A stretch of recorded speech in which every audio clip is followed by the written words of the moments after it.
Class 10 के सभी छात्रों का एक बार फिर स्वागत है। गणित दर्पण चैनल पे हम पढ़ रहे हैं समांतर श्रेणी। प्रश्नावली 5.1 से हमारे दो प्रश्न है वो कंप्लीट हो गए हैं।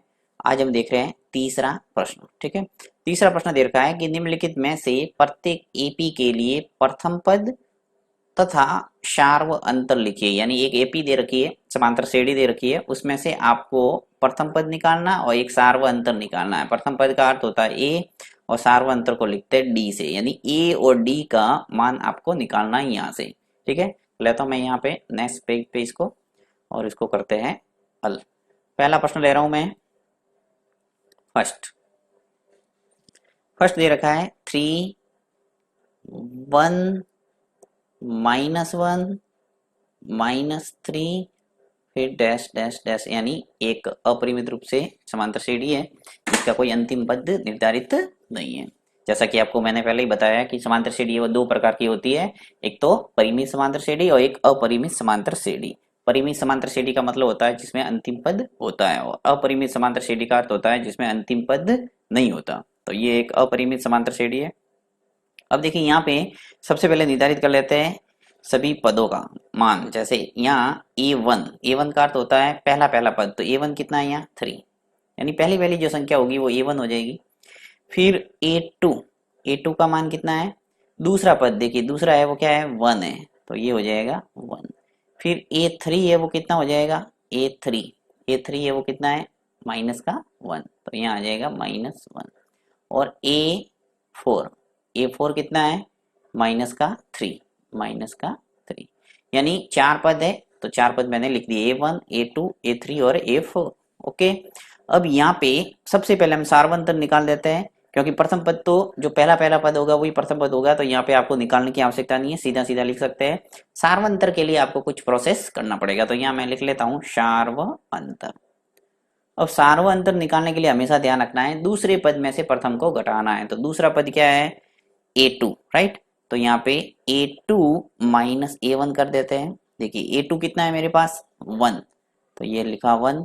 फिर -a1 कितना है, a1 है वो 3 है, तो यहाँ लिखूंगा 3।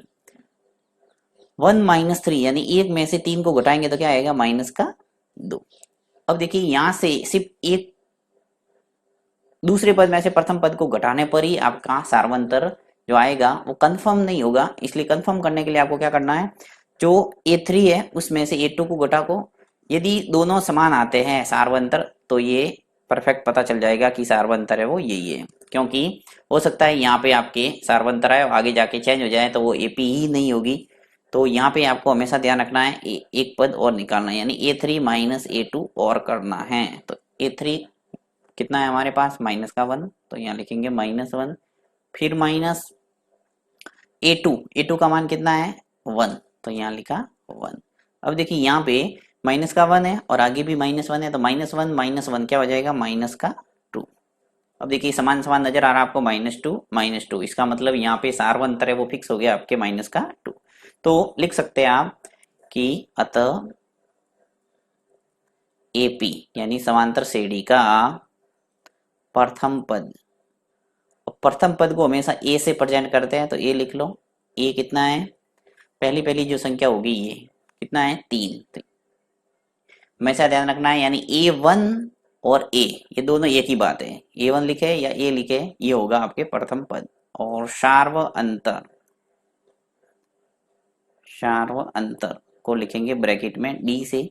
सार्व अंतर हमने निकाल दिया है, ए2 -a1 और ए3 -a2 किया तो हमारे पास क्या आया -2 और -2, तो यहाँ लिखूंगा मैं -2।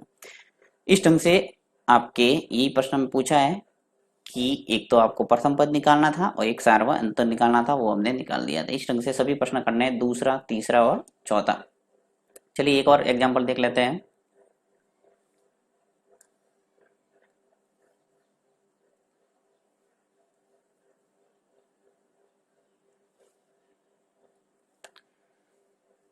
चलिए मैं अब तीसरा बता देता हूँ आपको जल्दी से। तीसरा प्रश्न, तीसरा क्या है 1/3, दूसरा आराम से आप कर सकते हैं, इसमें कोई बड़ी बात नहीं है, वैसे के वैसे पहले जैसा ही है। दूसरा है 1/3, सॉरी तीसरा है 1/3 डैश 5/3 9/3 और 13 बाय 3। 4 पद इसमें भी दे रखे हैं और डैश डैश डैश, यानी एक समांतर श्रेणी दे रखी है। तो पहले सबसे पहले हम a1 a2 a3 और a4 लिख लेते हैं। यहाँ पे a1 कितना है बताइए, a1 कितना है 1/3, तो आ जाएगा 1/3। a2 है वो कितना है 5/3, तो 5/3। a3 कितना है a3 है वो 9/3 है। और a4 है 13/3। सभी पद लिख दिए मैंने, a1 लिखा, a2 लिखा, a3 लिखा और a4 लिखा। ओके, अब मैं सार्व अंतर निकालता हूँ, सार्व अंतर, ठीक है। और सार्व अंतर को d से लिखते हैं, आप चाहो तो लिख लो d बराबर a2 माइनस a1। सबसे पहले हम a2 माइनस a1 निकाल देते हैं, यानी दूसरे पद में से प्रथम पद को घटाते हैं। तो 5/3 माइनस करना पड़ेगा। देखिए a2 कितना है 5/3 है और a1 कितना है 1/3 है, तो माइनस कर देते हैं 1/3। अब भिन्नों का व्यवकलन, भिन्नों का जोड़, भिन्नों का गुणा, भिन्नों का भाग, ये सब मैंने अच्छे ढंग से एक्सप्लेन किया हुआ है। यदि आप में इसमें नहीं आ रहा हो ये, तो आप वो वीडियो देख सकते हैं, संबंधित बेसिक पार्ट में जाके प्लेलिस्ट में जाके देख सकते हैं। तो देखिए यहाँ पे आपको लसअप लेके सरल करना पड़ेगा। तो 3 और 3 नीचे हर में समान है, तो आपको ज्यादा सोचने की जरूरत ही नहीं है, आपके सीधा एलसीएम है वो 3 आ जाएगा, ठीक है। और 3 आ गया, यानी कि ऊपर वाली संख्या है वो ऐसी की ऐसी माइनस में लिख लो, 5 - 1। 5 ऊपर है और यहाँ पे 1 है, तो 5 - 1 हो गया। 5 में से 1 गया तो क्या आ गया 4, और ये नीचे 3 ऐसा का ऐसा, यानी कि आपके a2 माइनस a1 जब निकाला तो क्या आ गया 4/3। अब मैं निकालता हूं एक और कंफर्म करने के लिए a3 माइनस a2, यानी कि तीसरे पद में से दूसरे पद को घटाते हैं, यानी तीसरे पद में से दूसरे पद को घटाते हैं। तो तीसरा पद क्या है मेरे पास 9/3, ये लिखा 9/3, फिर माइनस a2 कितना है 5/3, तो ये आ गया 5/3।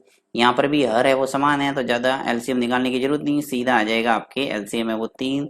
ऊपर वाली संख्या ऐसा का ऐसा एजीटी लिख लो, 9 बीच में माइनस है, माइनस आ जाएगा, और 5 ऐसे के ऐसे।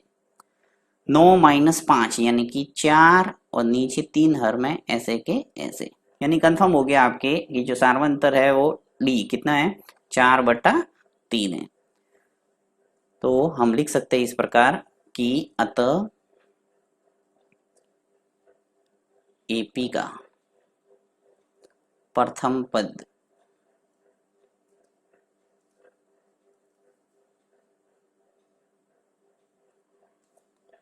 एपी का प्रथम पद ए है वो कितना है, पहला पद होगा वो ए हो जाएगा, तो यहाँ तो फिक्स है 1/3, ये तो 1/3 ये आ गया। और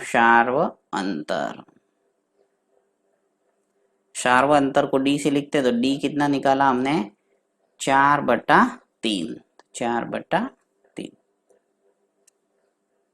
4/3। ओके, तो ये आ गया आंसर।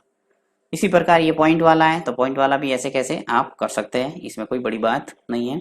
यदि समस्या आती है तो आप कमेंट बॉक्स में लिखना, मैं वापस आपको ये दूसरा और चौथा प्रश्न करके बता दूंगा। Thank you.